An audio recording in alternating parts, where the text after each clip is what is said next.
the last 3 times. There you go. Hello, everybody. Okay, welcome to the Thursday night emotional sobriety workshop. This is not a formal AA meeting, but a workshop put on by men and women interested in the continuation and maintenance of a spiritual awakening to stay recovered from alcoholism. This is not a substitute for 12-step Big Book recovery. In fact, we think the exploration of this letter will only be relevant in the light of someone who is working the recovery program as outlined masterfully in our AA Big Book. Everyone is encouraged to share what they are working on within an effort to mature and grow spiritually. Please enjoy the conversation and allow others to do so by maintaining an attitude of open-mindedness and tolerance. Our workshop this year will be recorded for the purposes of allowing other members of our fellowship to enjoy these conversations, so please be mindful of that when sharing. Our meeting will begin with the reading of Bill Wilson's essay titled Love, Emotional Sobriety, The Next Frontier. It will be followed by a 30-minute to an hour lead, and the meeting will then be opened up for participants or questions. Tonight, Veronica will be reading our essay. Is she here? Veronica, will you do it tonight again? All right. Yeah. Thanks, Sam. Hi, everyone. My name is Veronica, and I am an alcoholic. The Next Frontier, Emotional Sobriety, January 1958. I think that many oldsters who have put our AA booze cure to severe but successful tests still find they often lack emotional sobriety. Perhaps they will be the spearhead for the next major development in AA, the development of much more real maturity and balance, which is to say humility, in our relations with ourselves, with our fellows, and with God.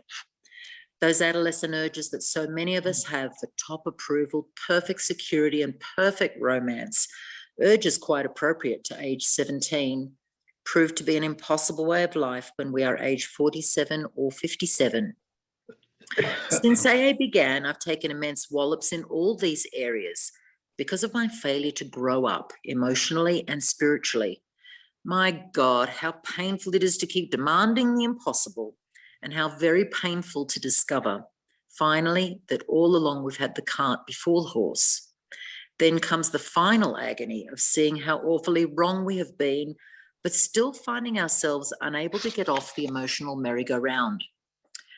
How to translate a right mental conviction into a right emotional result, and so into easy, happy, and good living? Well, that's not only the neurotic's problem. It's the problem of life itself for all of us who have got to the point of real willingness to hew to right principles in all our affairs. Even then, as we hew away, peace and joy may still elude us. That's the place so many of us AA oldsters have come to, and it's a hell of a spot, literally.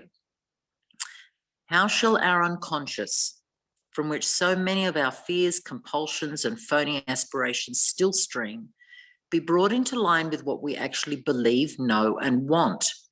How to convince our dumb, raging, and hidden Mr. Hyde becomes our main task. I've recently come to believe that this can be achieved.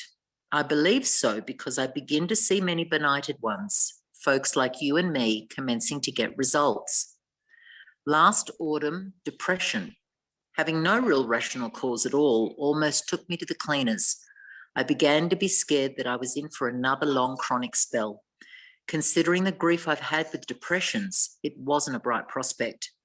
I kept asking myself, why can't the 12 steps work to release depression? By the hour, I stared at the St. Francis prayer. It's better to comfort than to be comforted. Here was the formula all right, but why didn't it work? Suddenly I realized what the matter was. My basic flaw had always been dependence, almost absolute dependence on people, on circumstances to supply me with prestige, security, and the like. Failing to get these things according to my perfectionist dreams and specifications, I had fought for them. And when defeat came, so did my depression. There wasn't a chance of making the outgoing love of St. Francis a workable and joyous way of life until these fatal and almost absolute dependencies were cut away. Because I had over the years undergone a little spiritual development, the absolute quality of these frightful dependencies had never before been so starkly revealed, reinforced by what grace I could secure in prayer. I found I had to exert every ounce of will and action to cut off these faulty emotional dependencies upon people, upon AA, indeed upon any set of circumstances whatsoever. Then only could I be free to love as Francis had. Emotional and instinctual satisfactions, I saw, were really the extra dividends of having love, offering love, and expressing a love appropriate to each relation of life. Plainly, I could not avail myself of God's love until I was able to offer it back to him by loving others as he would have me. And I couldn't possibly do that so long as I was victimized by false dependencies. For my dependency meant demand, a demand for the possession and control of the people and the conditions surrounding me. While those words, absolute dependency, may look like a gimmick, they were the ones that helped to trigger my release into my present degree of stability and quietness of mind, qualities which I'm now trying to consolidate by offering love to others, regardless of the return to me. This seems to be the primary healing circuit, an outgoing love of God's creation and his people, by means of which we avail ourselves of his love for us. It is most clear that the real current can't flow until our paralyzing dependencies are broken, and broken at depth. Only then can we possibly have a glimmer of what adult love really is. Spiritual calculus, you say? Not a bit of it. Watch any AA of 6 months working with a new 12-step case. If the case says to the devil with you, the 12th stepper only smiles and turns to another case. He doesn't feel frustrated or rejected. If his next case responds and in turn starts to give love and attention to other alcoholics, yet gives none back to him, the sponsor is happy about it anyway. He still doesn't feel rejected. Instead, he rejoices that his one-time prospect is sober and happy. And if his next following case turns out in later time to be his best friend or romance, then the sponsor is most joyful. But he well knows that his happiness is a byproduct, the extra dividend of giving without any demand for a return. The really stabilizing thing for him was having and offering love to that strange drunk on his doorstep. That was Francis at work. Powerful and practical, minus dependency, minus demand. In the first 6 months of my own sobriety, I worked hard with many alcoholics. Not a one responded. Yet this work kept me sober. It wasn't a question of those alcoholics giving me anything. My stability came out of trying to give, not out of demanding that I receive. Thus, I think it can work out with emotional sobriety. If we examine every disturbance we have, great or small, we will find at the root of it some unhealthy dependency and its consequent unhealthy demand. Let us, with God's help, continually surrender these hobbling demands. Then we can be set free to live and love. We may then be able to 12-step ourselves and others into emotional sobriety. Of course, I haven't offered you a really new idea, only a gimmick that has started to unhook several of my own hexes at depth. Nowadays, my brain no longer races compulsively in either elation, grandiosity, or depression. I have been given a quiet place in bright sunshine. That's beautiful. Thank you, Veronica, for your ceaseless dedication to excellence and always reading that with so much enthusiasm. Tonight we have a special guest. I think I first met JP in Fellowship of the Spirit a couple years ago. He is a super interesting dude. Besides the fact that he lives in Ho Chi Minh City, Vietnam, and he talks with a British accent, I don't know what else. You know, there's a lot more to this guy, and I want to find out about it. So, JP, take it away, buddy. Thank you, Sam. My name's JP. I'm an alcoholic, and it's a pleasure to be here and an honor as well. And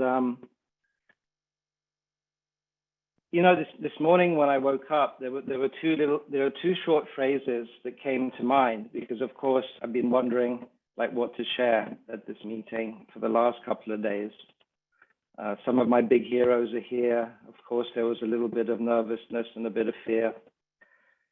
The first phrase that came up was, am I a human being trying to have a spiritual experience, or am I a spiritual being trying to have, or having, not trying to have, having a human experience? And I think a lot of us know that came from Don Fritz. Then the second phrase that came to mind was, there is nothing good or bad, but our thinking makes it so. And that actually comes from Shakespeare. And then the third phrase, which just came up when I saw Mary Thayer's face, is, am I reacting or am I responding? And, you know, and I was just shown the reason why these phrases have now come up, you know, because it's, the first phrase is really about what it was like, what happened, and what it's like now. So I'm going to start at the beginning, as far back as I can remember. And I used to start off my pitch by telling everyone how I felt separate from, how I felt I wasn't good enough, how I felt like I didn't belong, how I felt useless, how I felt depressed, that no matter what I did, it wasn't enough, you know, because I think for decades, that's really as far back as I could remember. And having done some more work and having increased a little bit in understanding, that's not the truth anymore. You know, the furthest back that I can remember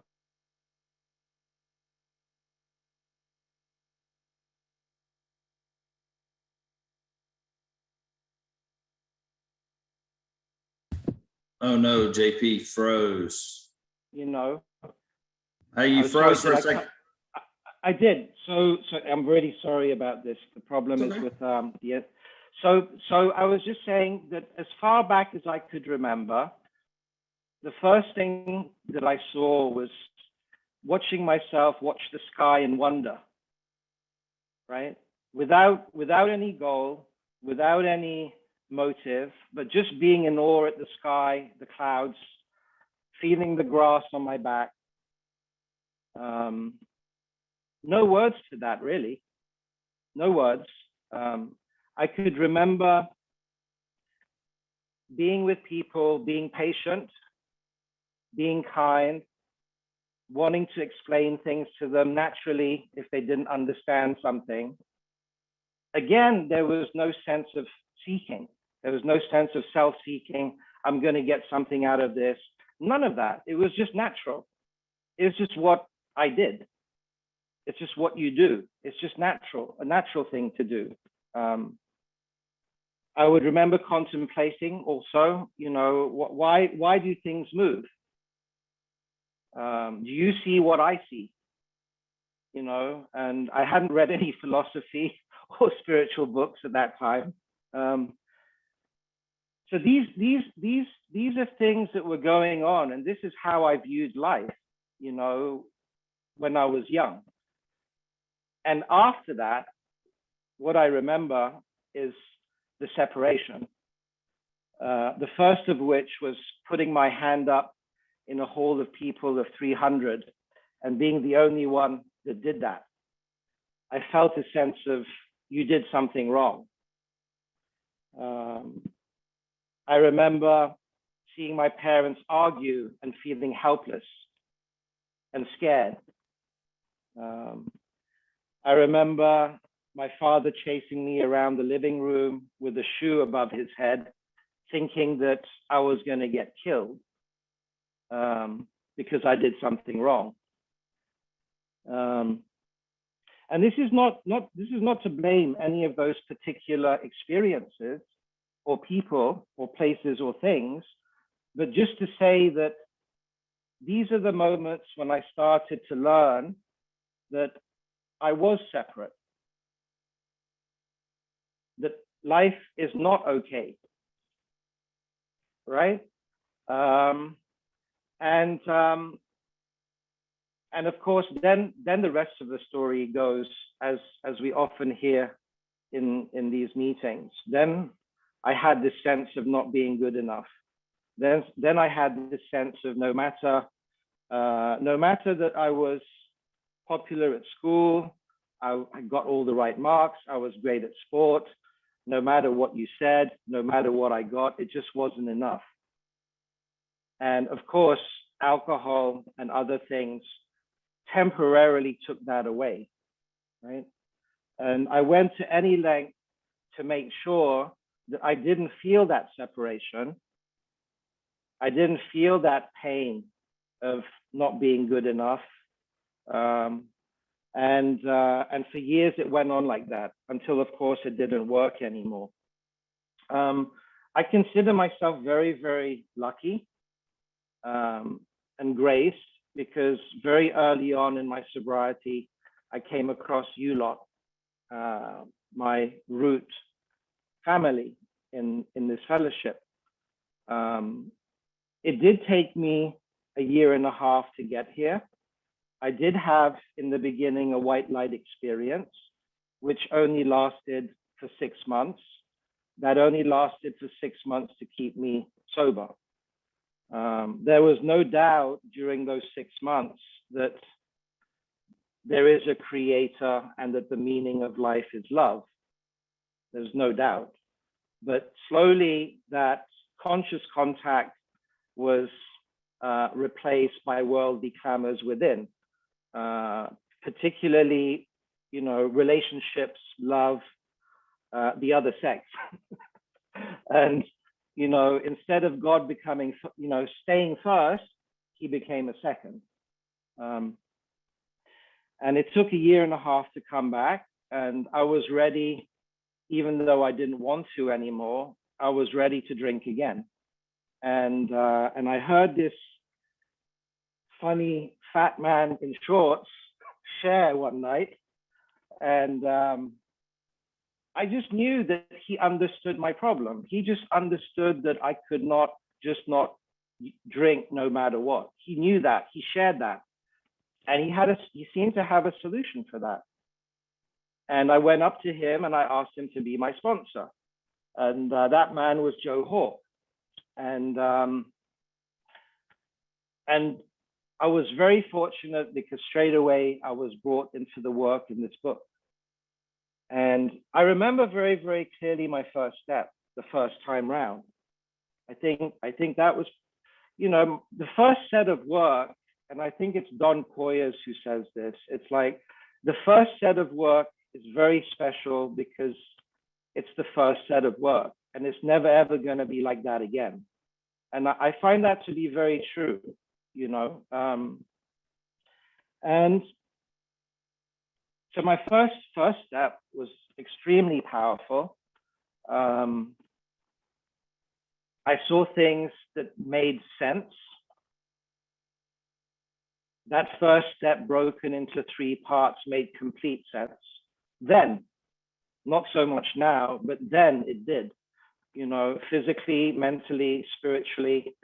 Physically, I have an allergy. Mentally, and this is where physically I didn't know. I had a doctor tell me, you're sick, you have an allergy. I thought, poor guy, he's just being really nice. And then seeing the mental powerlessness showed me why, even though I didn't want to start again, I had to start again. And deeper than that, I saw that particular mechanic actually works in every area of my life, not only with alcohol. The latest pieces of work I've done in the last year have actually been about making 2 lists. One list of which is the things I want to stop doing, but which I can't stop doing.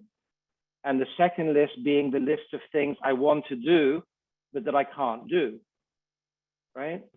And when I'm using those 2 lists, what I saw before anyway, is that mental powerlessness is as relevant to other things as it is to alcohol. And then the third part, which I think touches on our subject of emotional sobriety, is the spiritual malady, which I exclusively used to look at in terms of page 52. page 52, and the lack of power, this is my spiritual malady. And this is the understanding that I've had for like probably about 3 decades. It's now shifted. And regarding the spiritual malady, what I see today, before I talk about that. So the first step, the first time, the spiritual malady, the first time. I also remember this very influential person who shared a very, very important prayer for me, which was Big Frank McKibben.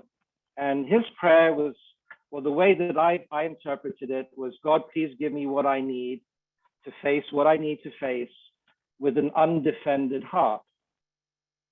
And somehow that just clicked for me, undefended heart, because somewhere all along I had realized that I had always been running from something inside in my heart, right? And what I know today is I've always been running from some emotion, some unpleasant emotion, some feeling that I think is unacceptable, some feeling that I somehow believe if I stay with it for too long, I'm going to die, right? And these are the feelings that basically every time I run away, I'm seeking something else to get further away from it, or to try to make it go away, but then I know that that's only temporary. It's only ever temporary. So somehow I was given the grace without the understanding really that it was really important for me to face these emotions, whatever they were, in the last part of the first step. And at the time, I was also introduced to a spiritual teacher called Gurdjieff, who talked about necessary suffering. There's suffering which I can grow from, and then there's suffering which is useless and just makes things worse.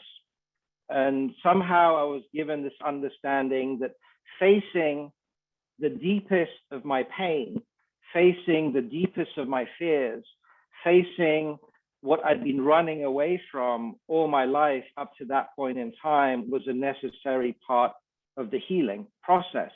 And the way I viewed it at the time, which later created confusion, was that this was somehow the spiritual malady. And once I'm well in the future, this is going to go away. This was the misunderstanding I had, that if I worked hard enough, if I did the steps well enough, and if I face this time, it's going to go away. And so I was given the grace to face it. I remember very, very specifically one day, and I was living in Los Angeles at the time. One night, I remember I was meant to go to a meeting, and this intolerable, insufferable pain was there. The pain that made me literally crawl into a ball in a fetal position on the floor of my apartment because I was scared I was going to jump from my balcony. I remember that, right? And I remember there being the power and the courage, not of me, to face it. And, I don't know what happened. Probably hours passed. I didn't jump and I didn't die.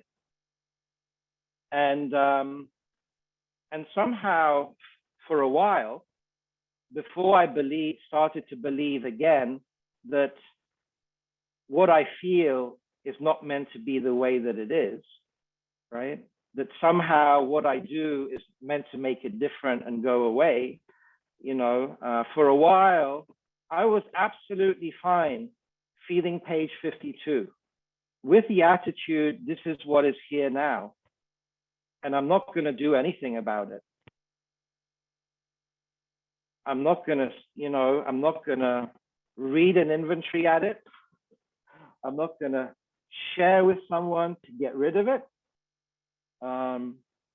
It's just what it is.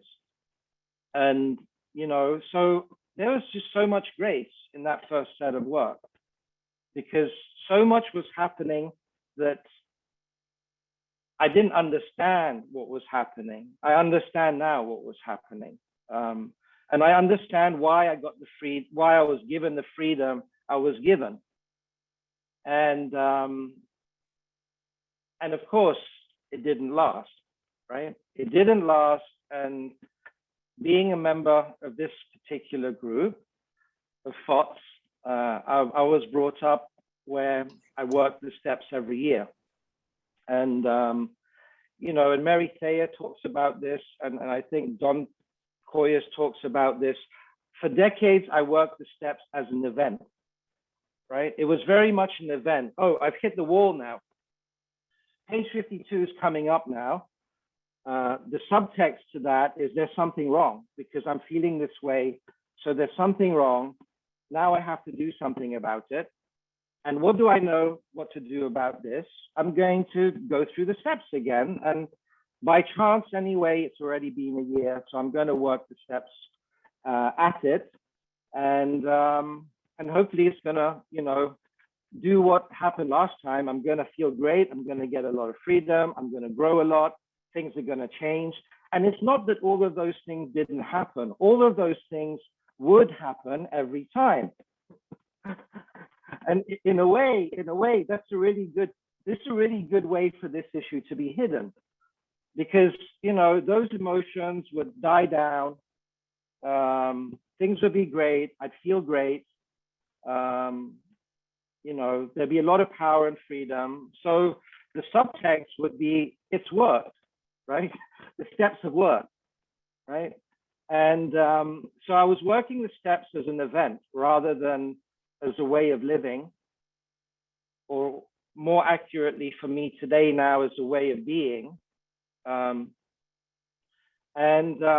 So after about 10 or 15 years, or even before then, there would be this sneaking question. Why is it that I feel, even though I'm working this program so diligently, why is it that I have such close friends in this fellowship?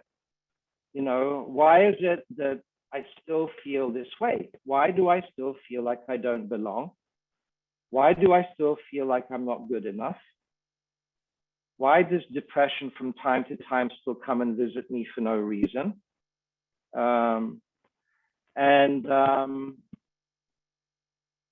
Yeah, there was an unsaid question. There was an unsaid question. And, you know, when Bill talks about hell of a spot, for me, a friend of mine calls this particular place hell in heaven.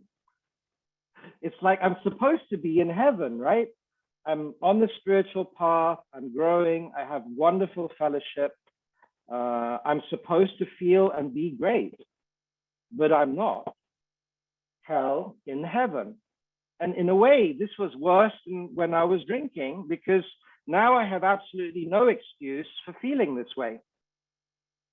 I have absolutely no excuse for, you know, what's wrong with me anymore, because I'm doing all the right things in the steps.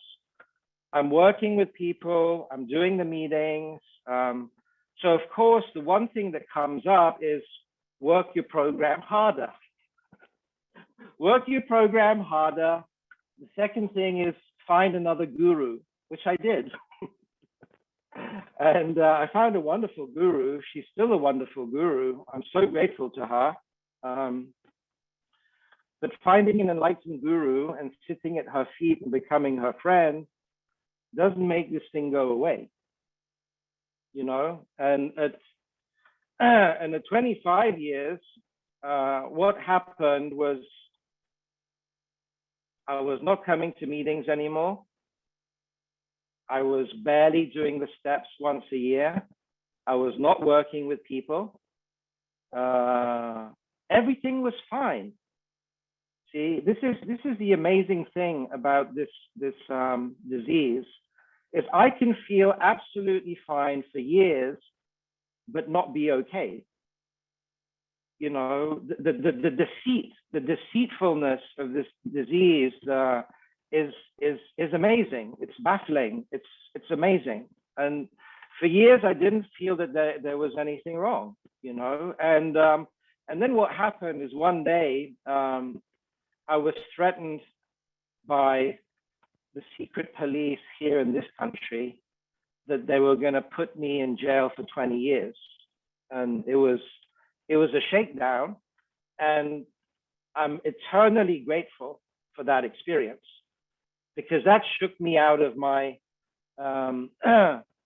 sleep, deep sleep. I had to leave. I had to leave my home. I had to run away for a year. Well, not exactly run away. I was sick, but effectively it looked like that. And, and I was reminded, I have to put God first in my life. I have to seek, and then I did what I did, what I was taught to do. I did the steps harder. I got more sponsees. I was in meetings every day.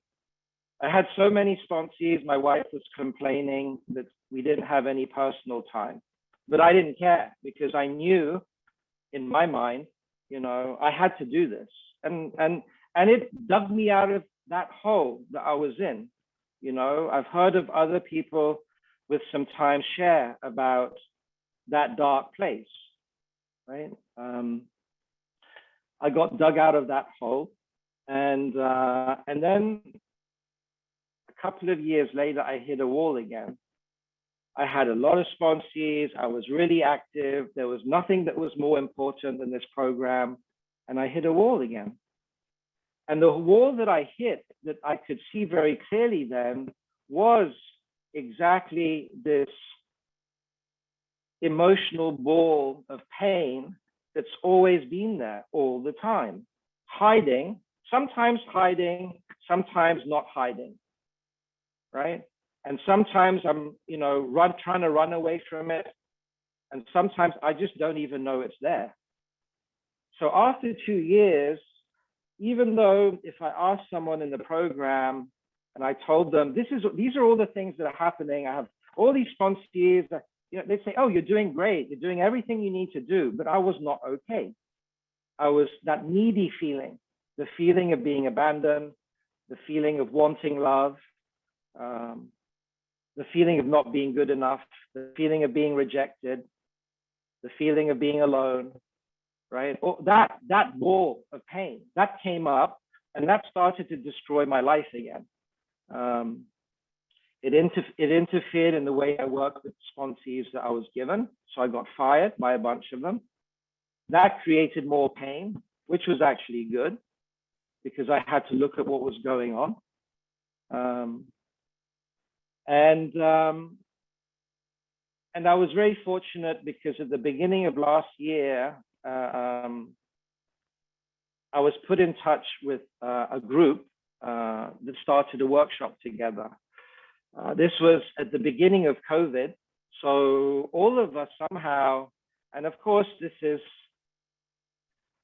only by, the grace of a hidden hand that all of this could be, come together so perfectly. But a bunch of us, actually a lot of us from the FOTS Fellowship, came together, and we went through a workshop that lasted 43 sessions. We were doing 3 sessions a week. A lot of new things came up, and particularly with regards to emotional sobriety, in the sense of exploring in a way that I'd never truly explored, what we can call trauma. You can call it trauma if you have, a therapeutic slant. You can call it our first patterns in life. Whatever name you want to call it, it doesn't really matter. But it's basically, where did you first learn this type of thinking? And when did you first feel and attach that thinking to those feelings and make those feelings into what they became, right? So even though I had written so much inventory, you see, because when I share about this with people, about writing about issues with their mother or issues about sexual abuse, which I went through, or, you know, whatever trauma. It doesn't matter what kind of trauma. Whenever I share about this, you know, recently with people in the fellowship, they'll tell me exactly what I thought when I was, you know, at the beginning of this workshop, which is, I've written about this many times and I've got a lot of freedom about it. So it's done. I've written about it. I thought exactly the same way, you see. But I couldn't explain why, no matter how many times I'd written about it, that feeling of abandonment from my mother would still come up. It might not be attached to my mother, right? So what started to happen in this workshop was somehow the emotional part of those resentments or of those traumas or of those experiences actually got shaken. They got shaken up. They didn't get removed. They got shaken up to the point where I could see clearly what they were, right? That they were not necessarily attached to a person, place, or thing. That they're just an emotion. They're an emotion that I attached a person, place, or thing to. And since then, I've been attaching a name to that emotion, and I've been attaching a name to that experience ever since, right? So every time I'm in a situation where that emotion may be triggered, what I'm really doing is running away unconsciously from the abandonment of my mother without even knowing it. That's just the way the mind works. This is all programming in my mind. It's not a reality. It's just what my mind tells me is happening. And then emotionally, I react that way. You know, why do I react the way I react? I don't know. You know, I used not to know. That's more accurate. Why do I shout at the taxi driver? Right? Why is there that unexplainable rage? A lot of people share about having that in traffic. I don't need to be in a car to have rage.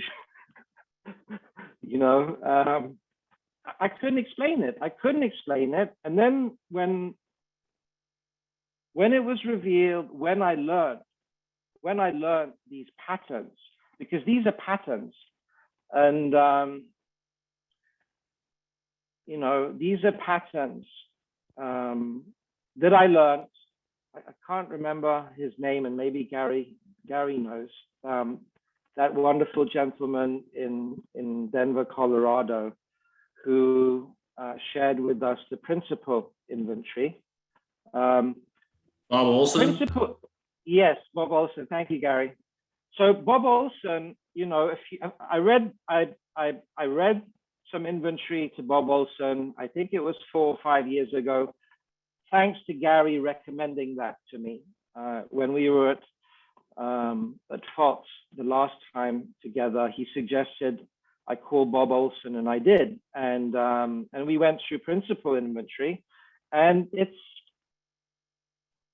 was very educational to see in that inventory. One of the questions is, where did I learn this belief? Where did I learn this belief? When did I learn this belief? Another question that I'm asked in this inventory, is this belief true or not? And of course, they're not true. The problem is I believe they were true all along. All that time, I believed they were true, right? And so coming back to the freedom from the last couple of sets of inventory. So somehow these beliefs, which were attached to feelings, which were attached to people, places, and things, got shaken up, and there was more freedom than ever, of course. And of course, my mind went to the same place. Is now I've got it, right? Now I've got the ultimate freedom. It's like every time my mind will say that, this time you got it, right? This time you did it right. You did it hard enough. You did it right enough. this is the real deal. And a lot of things did really shift. They really shifted. However, I would still have moments of rage. I would still shout at my wife for no reason.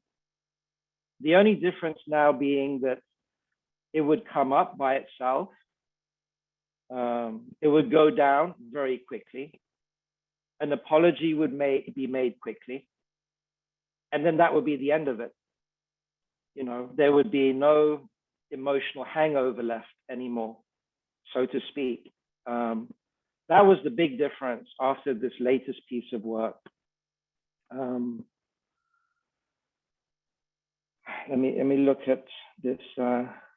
Bill's letter, and another thing, yeah, Bill's letter. For me, another thing that I saw very clearly in the latest pieces of work was how I've used the spiritual path for so many decades as a self-reliant tool. I've used you, I've used the steps, I've even used God, tried to use God as a self-reliant tool, right? And what I see is that absolutely cannot work. It can't work. To rely on myself to get to God can't work.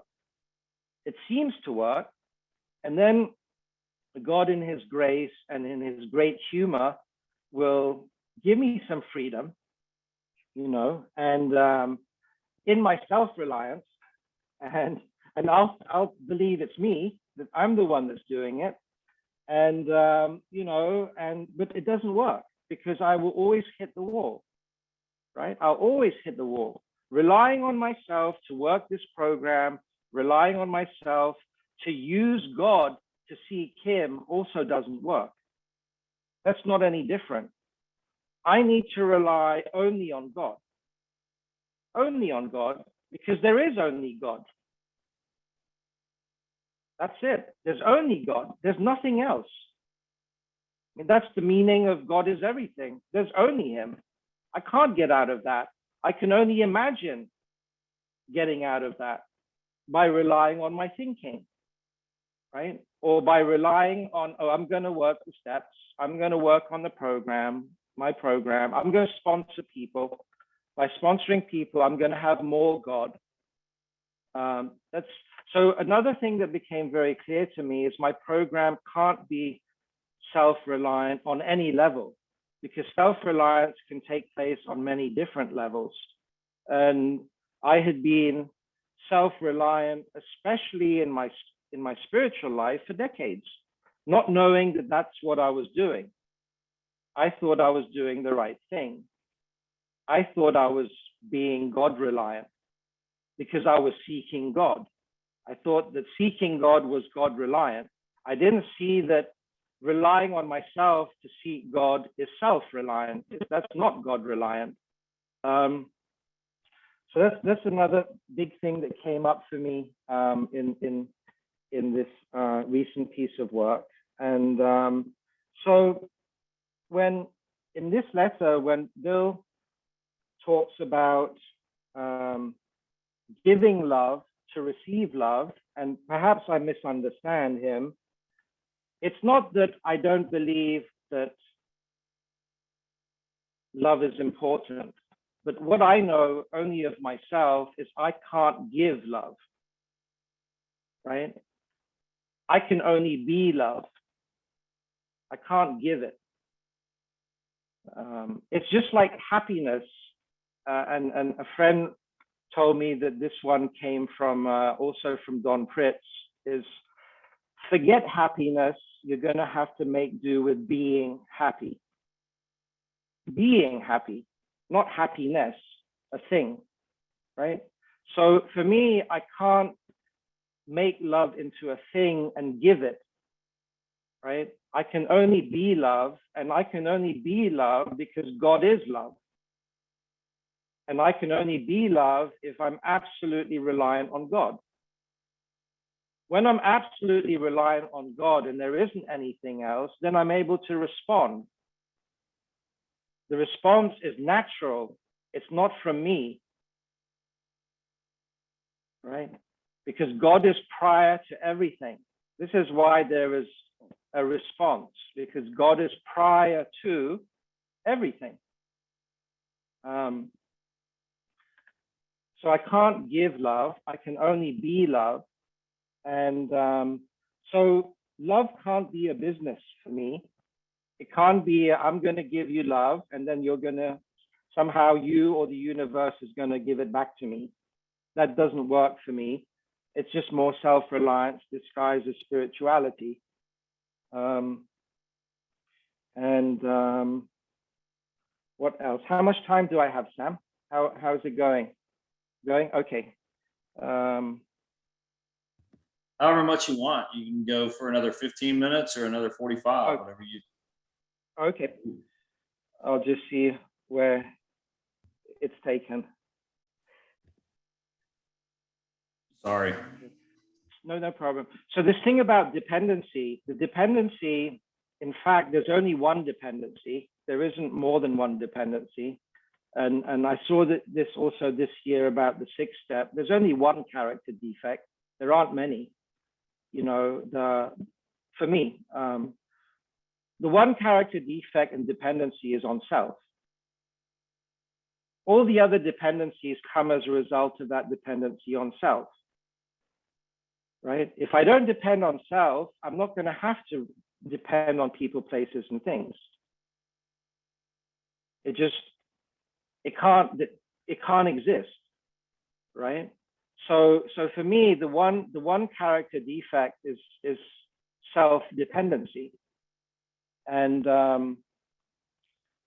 in every area, because that's how it manifests, is in every area.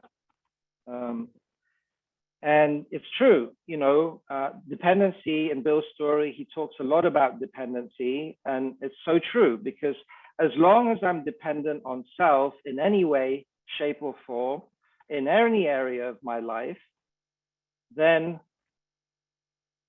it's not that God can't be there. It's I can't experience, there cannot be an experience of him being there. Because of course, nothing can block God, right?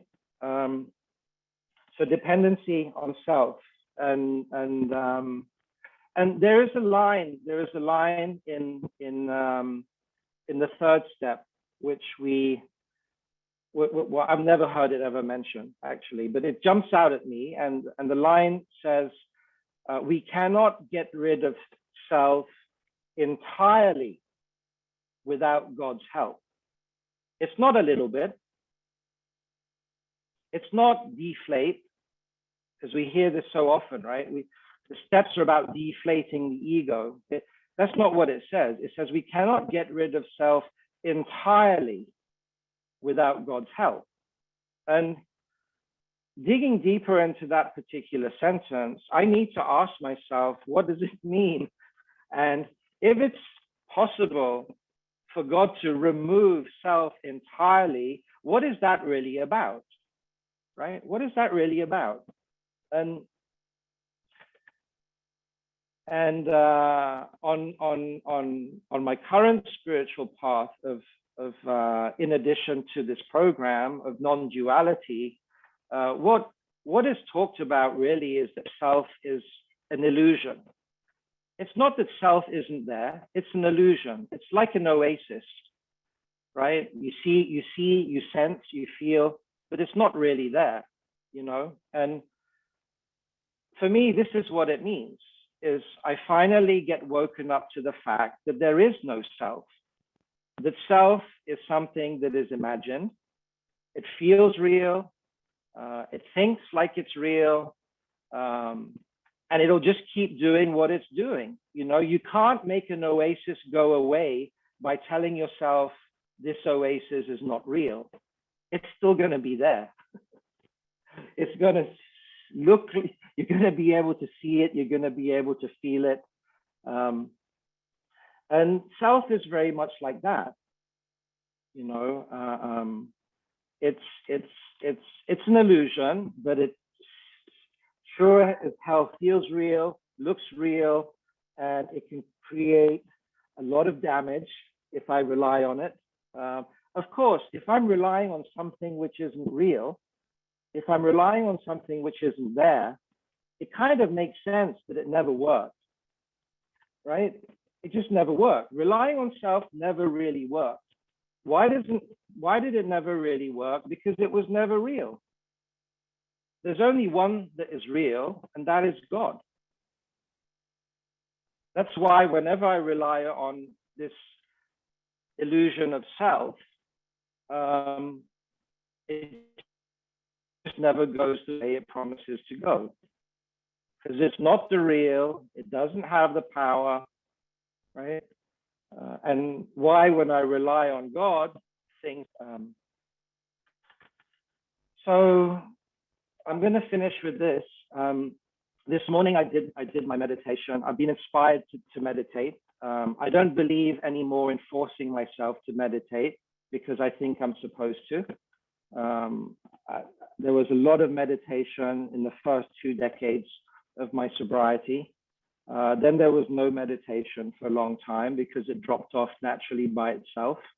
What I started to see, what I saw at that point in time was my meditation was about trying to be somewhere else, right? It was about trying to get somewhere. And getting somewhere implicitly means not here. And God is only here. God is here. God is now. This is the only place where God is. And I saw that my meditations were about not being here, not being now. I didn't want to be, I wanted to be somewhere spiritually. So that meant also in the future. And so meditation dropped off by itself. But recently, the inspiration naturally has come, not of me, to meditate again. And so this is the first thing I do. And very literally, I was laughing about this, very literally, you know, that line, upon awakening, literally now, the moment I wake up, before I even open my eyes, this is what is happening is the meditation. I never thought it would happen that literally upon awakening. And so this morning's meditation was very apropos because it was about emotions. It was about kissing the frog. That was the title of the meditation, kissing the toad. You know, the story about kissing the ugly toad. And so I was led through a meditation this morning that comes back to my experience with emotion,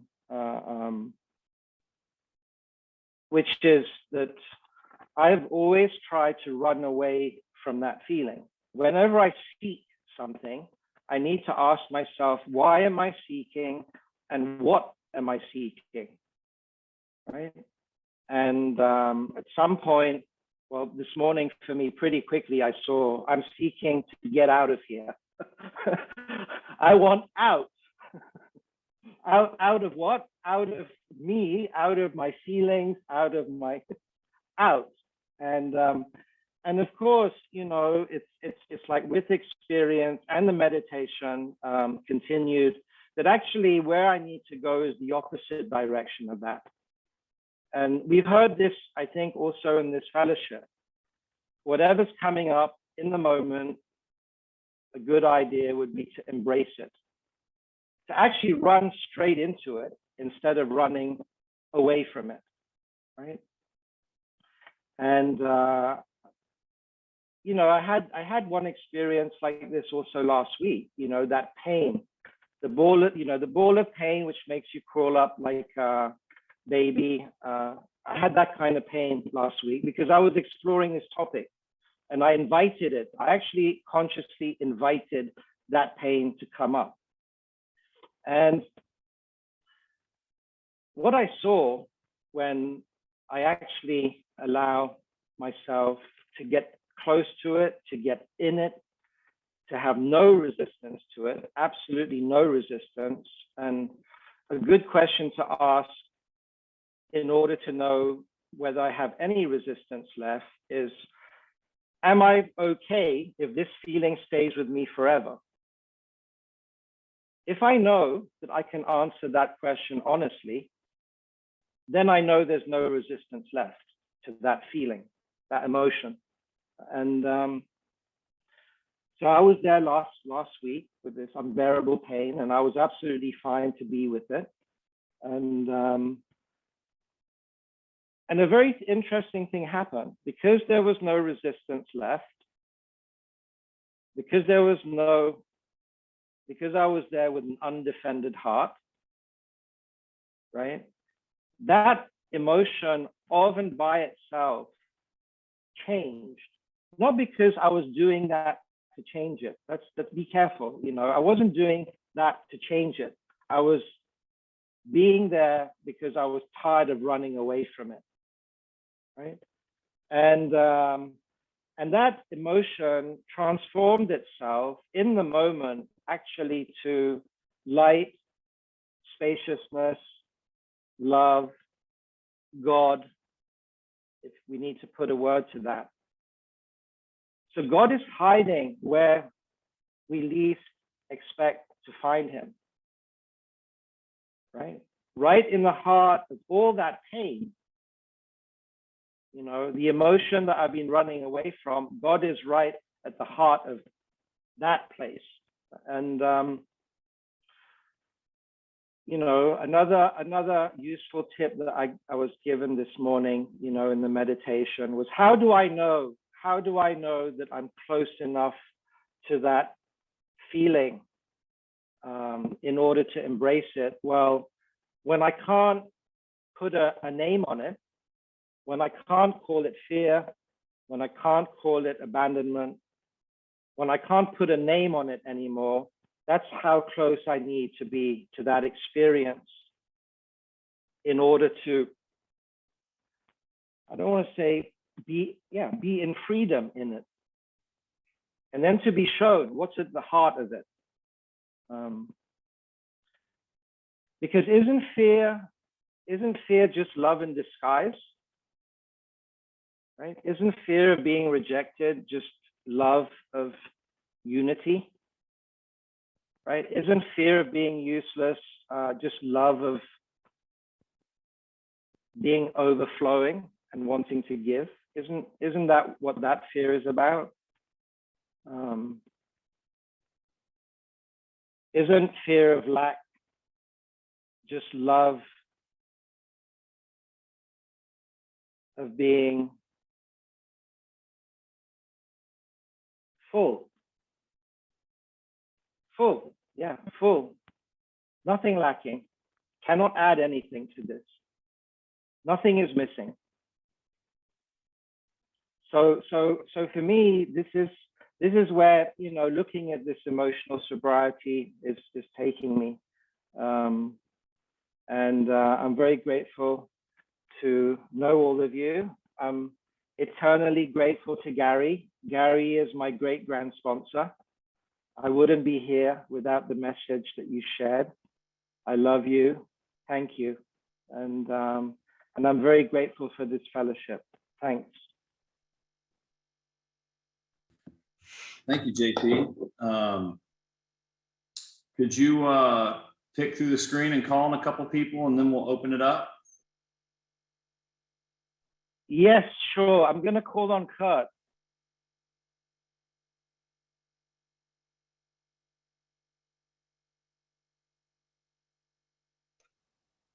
Hey, JP, we headed down to Santa Monica and we're in the car. Chris and Linda and I are in the car. We're headed down to watch a consciousness pre-filming of a consciousness movie that's just coming out. I really enjoyed your talk. I didn't want to miss this. I really didn't want to do it on Zoom, but the only way we could do it was listen to you on the way down here. So it was great to see you, and I'm really glad you finally Sam really got you to do this. Thank you so much for your message, and we enjoy seeing you, buddy. Yeah, thanks, JP. Thanks, guys. I'm not going to call on Gary on purpose because I know he gets disturbed very often by people calling on him. But if you'd like to share, you're welcome to share anytime, Gary. I'm going to ask Mary Thayer to share instead. Hi, Mary Thayer, alcoholic. Gee, boy, am I glad I tuned in tonight. You fed my soul, my friend. You fed my soul. God. You know, I was, there was, how do you add to this? I'm full. You're right. Very good. I loved your thoughts about self-reliant to get to God. I thought that was a twist there that took me some time to really hear what you were, you know, I've experienced what you've been experiencing where I kept, let's just go back to the fact the self-reliance to get to God was is that I was going to do the steps and I was going to get to God as if God wasn't already here. But, you know, I'm thinking, you know, I'm just going to do this a little bit more. And as the years have gone on, and I realized that people would call me and they'd say to me, you know, I want you to take me through the steps. And I finally started to say, why? You know, I mean, it's not like they weren't just like me at 20 years. I knew every line and, you know, they'd been doing it and doing it and doing it. And I kept saying, why? And I don't really ever think I got the answer I wanted, but but in listening to them, I could hear that they were trying to intellectually, or I'm going to steal from Masoon, where she said they had a fourth dimensional problem that they were trying to solve with a third dimensional solution, which I believe is with a thought pattern, not with, which is the self-reliance being God. And, you know, on that page 62, it also says we have to quit playing God. And I loved what Don said. He used to always say, you know, we're here to do God's work, not his job, because that's God's job to know whatever the outcome of whatever situation that's going in my life today, let alone any other day. So I really have faith, not so much fear. And if I start to react, I know I'm coming from fear. I'm not coming from faith. And that's been like a 10-step thing for me because I have experienced a place of neutrality. So I like that. I liked also the idea that the fifth step is, you know, the fourth step. When I'm doing a fourth step, the book told me, and I missed this line, just like you missed a certain thing on page 62. On page 72, I finally saw this where it said, having made a personal inventory, what shall I do about it? It says, I have been trying to get a new attitude, a new relationship with my creator, and to discover the obstacles in my path. So let's say I'm inventorying my kid. It's not so I get a good relationship with my kid. That's not what I'm doing an inventory for. And that was the kicker for me. I said, what? So what I'm trying to do is to get a new attitude on how to be. That's why page 68 means so much to me. God, if you can remove all this fear, what can I be? And they were all spiritual values or principles that I started to come out with. And when I have an inkling of stopping and actually asking God, if I wasn't all full of this fear, what would I be?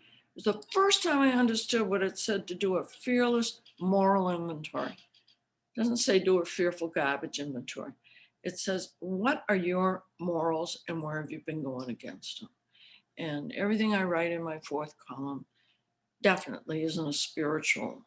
I'm not coming from the spiritual principle on what God wanted me to be. I'm coming from fear and survival mode. And so the shift starts, and when it starts, it just starts. And I, like yourself, I wake up and my mind is saying, upon awakening. it's so interesting. It's like, oh, and you know, a long time ago, my original sponsor said to me, Mary Thayer, you can look at this as an obstacle course or an adventure. And I always said, well, okay, I'm going to do it as an adventure. And one of the things God would have me be is curious. And that's one of my values. And I am fascinated. I don't know. I don't think this is about me. I don't think this program is about me at all. I think it's about seeing how we are all there for each other and that we're all lights and we're all growing. My heart is full. My soul was fed tonight, and thank you so much. I'm humbled. Thank you.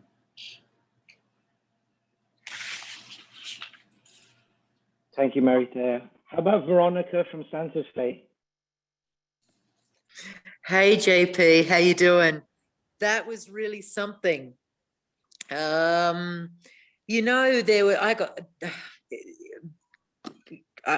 could stop right there. That was really something.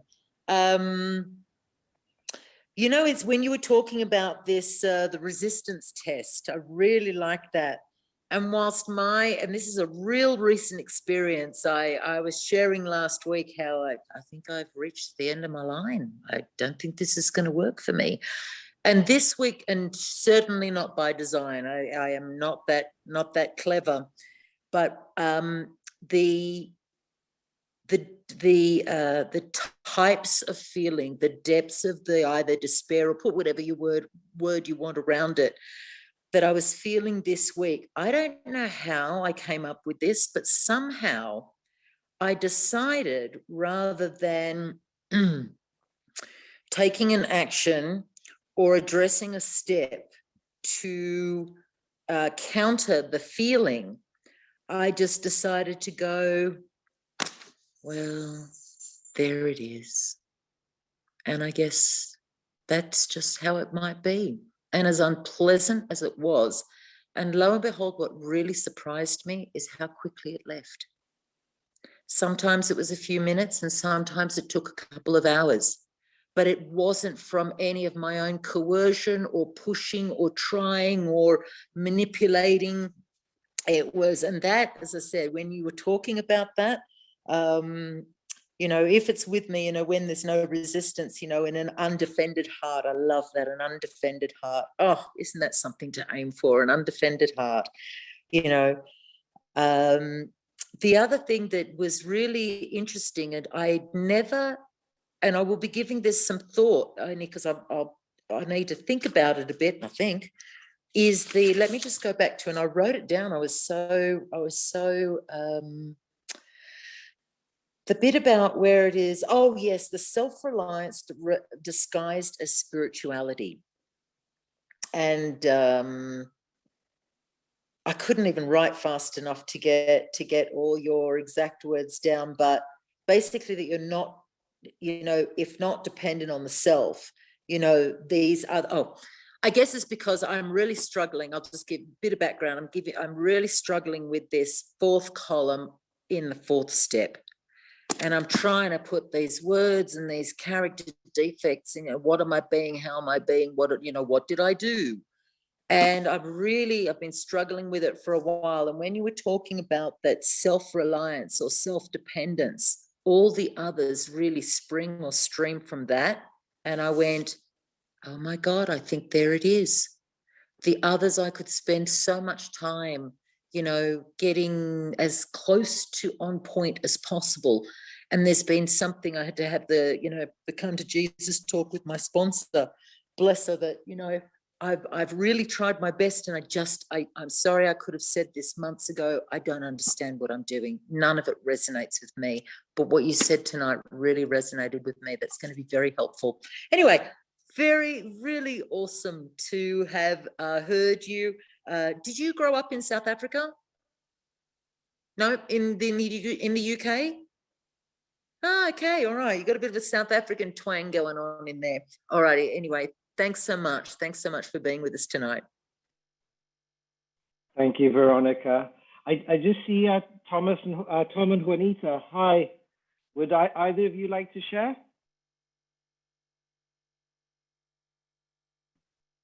JP, thanks so much, man. It's so good to see you. I was so excited that you were going to speak tonight that I broke a bunch of traffic laws trying to get here to Oklahoma City. We're in a motel right now, and we made it. We got here right at the beginning. Then we had internet problems. I can't tell you how much I appreciate it. You brought it to a whole other level. I feel, and you know, when I get on this, and this is my favorite Zoom, you know, platform, my favorite Zoom meeting of the week, but things pop up for me, things I've heard and things I've learned. And what started was years ago, I learned a lot from Mary Thayer. One of the things she told me, I was like 3 years sober, and she said, the hardest thing you'll ever have to do in sobriety is sit still and do nothing. You know, and that sounds simple, but there's a lot more to that, you know, there's a lot to doing nothing, you know what I mean? And then she got me into grief work like early on because she was doing it. And you know, we were talking about resonating, like she talked to me about this frozen well of grief that's in alcoholics and drug addicts, you know, which I'm both. And you know, I disagreed with her. I talked to her about, I said, I don't believe that. I used to cry on bar stools, you know, about my father dying early and this and that. She said, well, that's not real grief. You know, that there's no process with that. You were drunk, you know, and maudlin. And that's not what I'm talking about. And so anyway, she got me involved in this Elizabeth Kubler-Ross deal that she was doing. And it was fabulous for me. I mean, it was a jumpstart for me. I'm so glad, you know, for that. But I used to talk to her about, well, you know, I started to feel sad. And so I realized that grief was about my first marriage and losing that marriage. And then I started to, you know, feel sad again. And so I had to name that and say that it was, you know, my children being taken away from me, you know, and blah, blah, blah. And what she taught me was that labeling it, you know, labeling what the grief was a way to intellectually escape it. And I got to a point, and this is so important, I got to a point where I would feel grief, you know, I'd even start crying and I wouldn't have to know why. I could just be with it, you know? And so you know, that all came up as you were speaking. And the other thing was, well, two things. Don Coyas said one time, and let me backtrack a little. There's a meeting that I like in Nashville on Friday nights. And I like the name of the meeting because it's called Spiritual Warfare is the name of the meeting. But they never talk about spiritual warfare. So I spoke last week at it, and I tried to bring up all of this stuff, you know, and it's so difficult because there's so much to it. And it's not a war, you know, it's like the spiritual warrior it stops fighting, basically, you know, and surrenders, you know.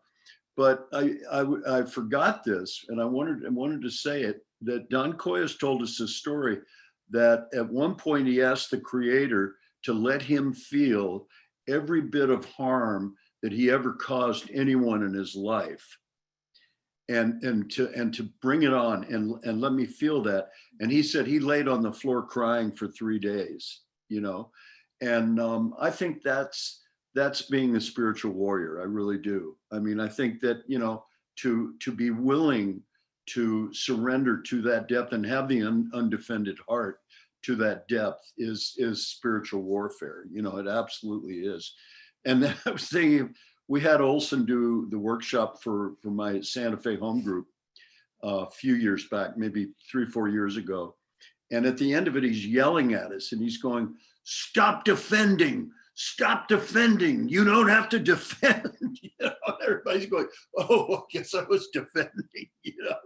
But the undefended heart, man, I'll carry that with me. Thank you so much. This is really, really good. Thank you. You want to share? She does want to share. I know she does. Very, very briefly. Thank you, JP. It's nice to see you. It's always a treat, you know. And yeah, it was great when I saw that the Sam's deal come up, that it was going to be you. I was like, oh man, this is very cool. Yeah.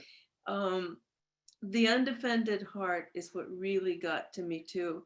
And for me, I guess how I would say it, and I say it, is about being vulnerable, about just being vulnerable. And for me, that has been, it is the greatest journey in my recovery. To the point that Tom will talk to me about somebody and I'm going, oh yeah, it's like, God, why is he talking to me about this person? You know, who cares? Who gives a whatever, you know? I don't care. And I'll even say, I don't care. And he'll go, oh, okay. Because I'm defending, because I don't want to admit how much I truly care or love people, you know? And so that's the defense. I don't care. So I'm lying to myself, delusion, a full delusion, right? And I can do it today. I can do it today in a heartbeat and not even know I'm doing it, or completely lie to myself that I'm doing it. So this being vulnerable is huge for me. When we were driving here, we were probably about an hour away from here, an hour and a half away from this hotel. And we're on this very, very narrow 2-lane interstate because they're doing road work. So there's these barricades, you know, on the driver's side. And then there's this barricade that has maybe 2 inches, you know, that the road starts from the barricade. And then there's this humongous semi that's on my side, the passenger side, and Tom's driving. And this big, huge semi, we're right there. I'm looking at his rear tire, you know, the tire there right on the rear of this semi. And he's coming over to our side. And he's coming over to our side, and he keeps coming over to our side. And I swear there was like 2-3 inches between his semi and our car. And I'm losing it. I'm just going, and I finally start banging on the window as if he's going to hear me banging on the window. You know, I'm calling him everything I can think of. And I'm just like, oh my God. And the emotions, because that is something that I don't even let myself put out there, you know? It's like so defended, poker face, you know? It's like, you're not going to see the emotions coming up in this chick, you know? It's not going to happen. I'm Miss Cool, man. I'm Miss Cool, you know? And I'm banging on the window. After we finally pass, going, Tom, pass this asshole, pass him, you know? She was calling him a motherfucker. That was the least of what I was doing, but I was like, and finally we get through and Tom looks at me and goes, boy, you were really bothered by that, weren't you? And I'm like, are you kidding me? You know, I really was. And it was like, those moments to not be defended, to just be real in the moment, you know? And so this being vulnerable and not pretending and just being authentic in the moment is huge. And I really love what you had to say, you know? And isn't it funny that we can all say the same thing and use different words, but ultimately it's that undefended heart that you spoke of, or this being vulnerable, you know, because it's such a struggle to just accept the reality that I'm a human being, you know, all the frailties, all the, you know, just a human being. Anyway, thank you, JP. Good to see you, my friend. Lovely to see both of you. I love you both. Joel, would you like to share?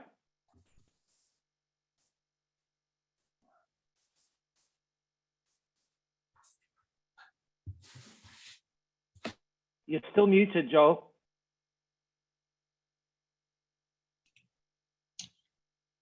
You did a wonderful job. You hit so many notes in me, and it was a great talk. It was a great talk. I loved what you shared. I can't articulate as well as you did. And yet when you were articulating, I kept on saying to myself, I know that's a truism. That's a truth. I get the same experience when I hear Eckhart Tolle, talk about the power of now. I said, yeah, that's a truth. So I could tell you've done a lot of work. I don't articulate as well as you do. The latest thing I've come across is that I found out that all of my pain, all of my suffering is because of I have to arrive at the point where I surrender. When I surrender and I let go truly, and I'm in God's hands. Whatever happens is going to happen. Tom talked about that last week, which started this train of thought when he was talking about he didn't know if he was going to film his movie because not everybody was on board with him going into the restaurant, and he just surrendered. And I said, yeah, that's what I got to do in my situations, my life situations. I'm going through some stuff now. My dog attacked another dog in the dog park, and this lady is suing me for all kinds of money. And it was really weird. At some point, after I got through saying the serenity prayer about 1,000 times, I just surrendered. I said, I'll just pay the bill. And it went away. So I think the key to a lot of my surrender, to my uncomfortability, my emotional sobriety, is learning to surrender. I too want to be loved by everybody, and I feel unloved. I had a mother that really screwed me up as a child, made me feel I was unlovable. And I just surrendered to the fact that she didn't love me, but I think that I am lovable. I know God loves me, and that has to be enough. Thanks for letting me share. Good to see you, Joel. I think Dennis and Joanna have had their hand up for a while. This is Dennis and Joanna. Joanna, AA. And I look like a little dog, but I'm actually a human being. Isn't that interesting? Now, thank you, JP. I don't know you, but I think I loved your chair. It was very inspiring. And it's really inspiring to me that you say the same thing I say, except in very different words. It's always interesting to me. Now, for example, I will say, I really like the idea of responsibility being the ability to respond, not duty oriented, not duty demanded. And I like that because it tells me that I have some choices. I also think that what you talked about, I talk about it very often as conditioning and our core beliefs that we accumulate over a lifetime, and the older we are, the more core beliefs we have, and they're accumulated from first the family of origin, but then from other sources. Just all sorts of messages our society gives us that we firmly believe to be the truth. So one of the things which I do in my fourth step, in addition to the fourth column, which is my part, is what is behind that my part? What are the core beliefs that are subconscious for the most part, or all of them? And I have to discern and find them and keep that my part glued like, I don't know what, like crazy glue. I don't know if that's a good analogy or not. But anyways, the point is that I have found, and I really believe in the principles. So, step 1 is all about honesty. Step 2 is about hope. Step 3 is about surrender. I mean, I have to surrender every day. I am not big on God. In fact, I don't even believe in God, but it doesn't matter because it's just words. I love what you had to say. And I think we probably do something very similar. I work all the steps, but the first 3 particularly every day, I have to live them. Now, think of the 12th step. What does it say? Having had a spiritual awakening as the result of these steps. That's a very powerful statement. It tells me that if I do these 11 things every day, guess what? I will have a spiritual awakening. And I have 25 years, and yes, I have had spiritual awakening due to my working the steps. I like to say, okay, it's suggested that when you go out of a plane, you take a parachute. Well, I can guarantee you that if you do take a parachute or if you don't take a parachute, you're going to have very different results. And that's how I see the steps. If I work the steps, I will have different results. These actions will take me somewhere else. And if I don't work the steps, I will also have some reaction, but it's not going to be so happy. So the other thing which I liked is this idea, which is actually a Buddhist idea, as far as I know, that we don't have a self. I think that after putting the plug in the jug, we have different tasks. And one of the tasks is to figure out, who are we? Now, yes, the 3rd step prayer says we have to let go of the bondage of self. But if you don't have a self, what are you going to let go of? You better find out who you are first. Then you can let go of it. I think that we have, and it's not the ego self I'm talking about. It's the true self, the self that's more aligned with our higher power, the self that guides us when we're in trouble. That's the self we have to figure out who we are. Now, we still have to let go of it. I do believe in that. But, and I think the Buddhists might have something there. With their language is, we don't have a self. So if I'm looking at death, which I'm 73, so I'm looking at it somewhat. Well, I have to think of it as I'm a drop going into a lake, and I don't like going into the lake. I really don't. I want to remain a drop, which is so silly, but I can, I fight it. It's like, why? I don't want to be a lake. I want to be a drop, which is silly, but it is. I'm human. I've also learned that. And the best we can hope for is to be human. I think that after a certain amount of time, some of me including, transgress into God's domain. It's very easy to think that we're superhuman and that we have these powers and we know something, which we don't. So I agreed with everything. The only thing I'm not sure about is when you talked about the emotion of fear. I'm not quite sure that's, I don't believe what you said, because I encourage people to find words for their really early experiences that are pre-verbal, and therefore they don't have words. And the only symptom is a very strong emotion, which all it tells them is that they learned something really early and really, really well. It doesn't tell them if it's the content is true or not, but it does tell them that we have something that we learned really well. So thank you for your chair. It was very, very inspiring. I really enjoyed it. I think this is a great meeting, and I think this is good that we say a lot of the same things in very, very different words, because that's what we need. We need to jolt ourselves out of our complacency.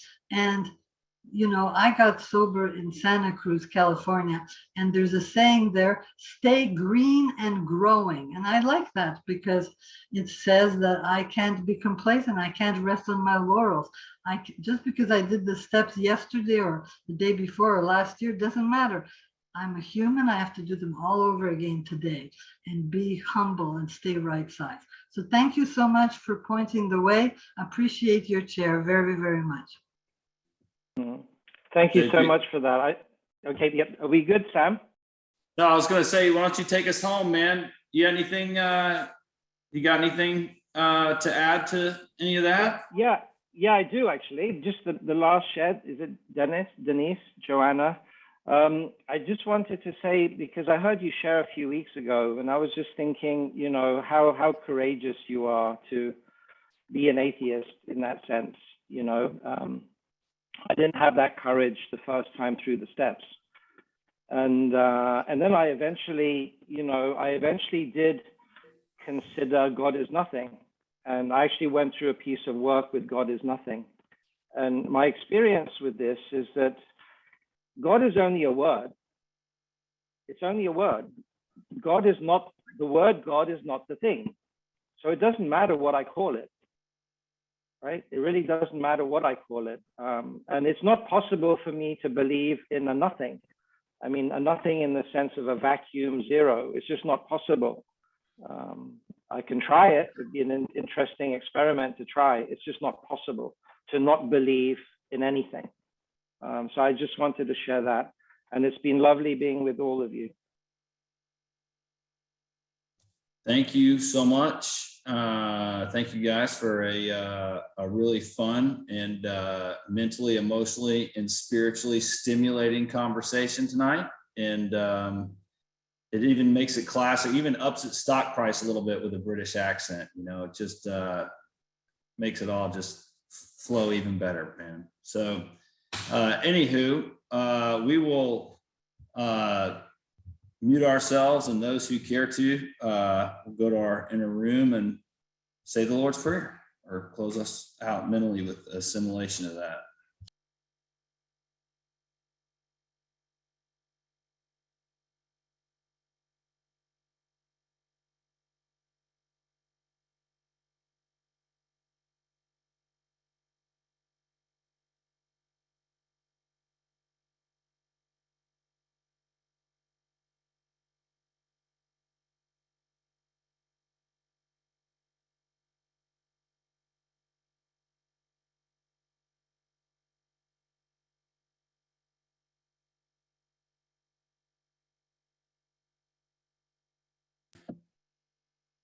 Thank you guys for a fun meeting tonight. Thank you, JP. That was